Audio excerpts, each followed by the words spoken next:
Welcome to Crypto Stock Lab. All right, let's talk about something that sounds completely backwards. How could a massive, painful market shock actually be a good thing for crypto? Well, we're going to dig into the case that it's setting the stage for a major rally heading into 2026. This is a really fascinating argument from analyst Tom Lee. He's looking at all this recent turbulence, all this fear, and he's not seeing a warning sign. Nope. He sees it as the solid foundation being laid for the next big bull run.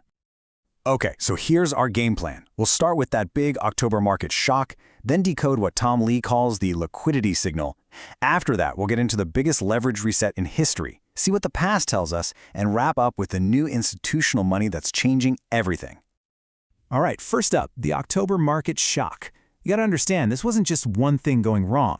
It was like a perfect storm of problems all converging at once, putting a ton of pressure on Bitcoin and Ethereum.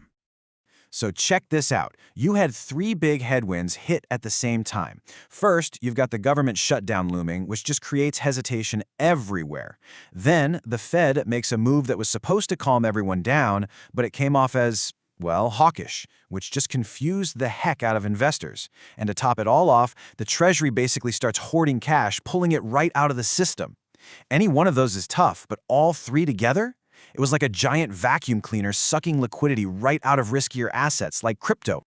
So everything's looking pretty grim, right? Well, this is where Tom Lee's argument gets really interesting.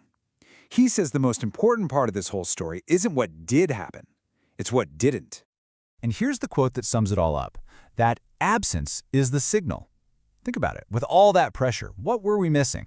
We didn't see any systemic failures, no major firms blew up like we saw back in 2022, and crucially, the panic didn't spread into the wider credit markets. It was contained. That silence, that's the signal. What we saw was a market that was incredibly resilient. It took a massive punch, but it didn't break. The stress just faded away instead of causing a chain reaction. And that tells you this was a temporary liquidity problem, a cash squeeze, not some fundamental, fatal flaw in the system itself. And this is the pivot point. Those temporary headwinds, they're starting to look a lot like future tailwinds. See, as that pressure eases up, all that liquidity that got sucked out of the system has to go somewhere. And the expectation is that it's going to flow right back in. So the very forces that push the market down are about to turn around and push it right back up. Okay, let's move on to the next major piece of this puzzle. Something happened in October that basically hit the reset button on the entire market. I mean, look at this. On October 10th, we saw the single largest deleveraging event in crypto history. You know what that means? It means an enormous amount of risky, borrowed bets were just, poof, wiped out. It's like a massive cleanse, a forest fire that clears out all the dry underbrush, making way for new, healthy growth. And just to give you a sense of the scale here, this was huge. The amount of leverage that got flushed out of the system was bigger than during the FTX collapse. It was even bigger than the COVID panic back in 2020. I mean, let that sink in. This wasn't just some minor shakeout. It was a historically massive reset. Now look, it was definitely painful, no question. There were ripple effects, like the balancer hack, that were felt for weeks. But the key here is that this was a shakeout, not a knockout. This is the kind of cleanup that gets rid of instability. It washes out the weak, over-leveraged players and puts assets into the hands of stronger, more long-term holders. So, okay, the system's been flushed clean. But does that automatically mean we're heading up? Well, this is where we can look at over a century of market history for some clues. And here, Tom Lee brings up a really great point, backed by 100 years of data. There's this common fear, right, that if the market has a really strong run, a massive crash must be just around the corner. But the data tells a different story. So if you look at the data going all the way back to 1928, when the market has had 6 or more straight months of gains, what happens next? Well, on average, it actually keeps going up. The worst case scenario is basically flat. What you don't see are deep, painful corrections. It's just historically rare. Strength, it seems, tends to breed more strength. And why does this matter for crypto? Well, because crypto does best when the overall mood in the market is positive, when people are willing to take risks. And right now, the big economic red flags, those major warning signs of a downturn, they just aren't there.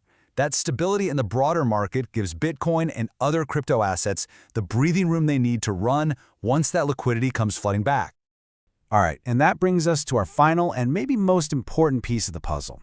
There's a new player in the game, a quiet, powerful force that is fundamentally changing the landscape for Bitcoin and Ethereum.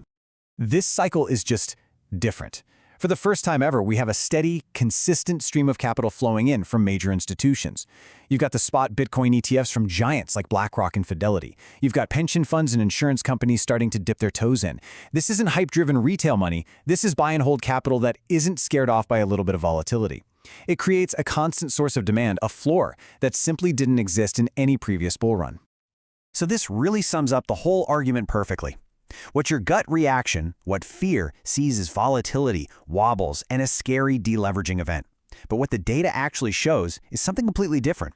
It shows a healthy reset, a stable system, and this new quiet river of institutional money flowing in. The weakness you see on the surface is actually masking some serious underlying strength. So let's put it all together. The headwinds are turning into tailwinds. The system has been flushed of all that risky leverage. Market history is on our side, and you have this new institutional floor providing support. When you line all that up, it's hard not to see the argument that a really strong foundation for the next cycle is being built right now, literally out of the stress of the last few months. And this is the bottom line. Tom Lee's case is that this unique mix of factors is creating the perfect setup for a powerful move higher as we head toward 2026.